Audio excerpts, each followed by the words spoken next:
Les membres de la Fêtière nationale des transformateurs de maïs du Bénin sont nombreux à se joindre à leur présidente, Edith Mireille Deguédon, ce 25 novembre 2023 au siège de l'ATDA du Pôle 7 pour leur assemblée générale extraordinaire.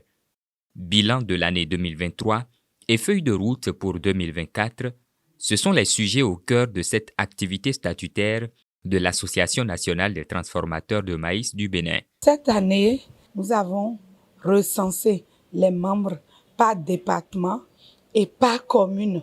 Ça veut dire que dans tout le Bénin, du nord jusqu'au sud, les 12 départements, il y a au moins un représentant de notre association. On a fait des formations sur l'interprofession, comment gérer administrativement un groupement, comment gérer financièrement un groupement et comment gérer économiquement un groupement.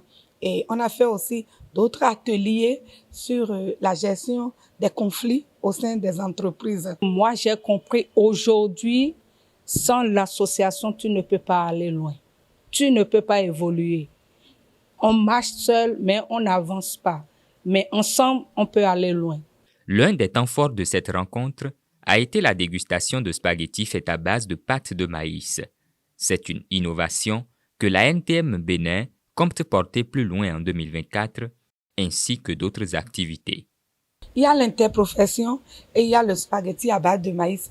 Et il y a maintenant le recensement et la finalisation de notre annuaire. Je souhaiterais que cette spaghetti soit consommée et changée par l'autre qui a été fait à base de blé et que nous aussi, en tant que transformateurs, on ait des pouces de main du gouvernement pour pouvoir avancer. Au-delà de ces innovations, ils travailleront à relever les défis auxquels est confronté le maillon transformation de maïs au Bénin. À des moments donnés dans l'année, il y a rupture de matières premières. Le maïs s'évade de notre territoire et se retrouve dans les pays voisins. Donc, nous manquons de matériel pour travailler. En deux, et les unités de transformation ne sont pas aux normes. C'est difficile de mettre les unités de transformation aux normes. Nous avons des difficultés pour accéder aux certifications et aux autorisations de mise sur le marché parce que ça coûte l'œil de la tête.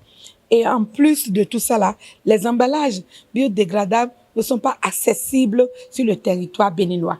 Relever ces défis permettrait aux acteurs de ce maillon de mieux répondre aux besoins de la population pour qui le maïs constitue la première base alimentaire.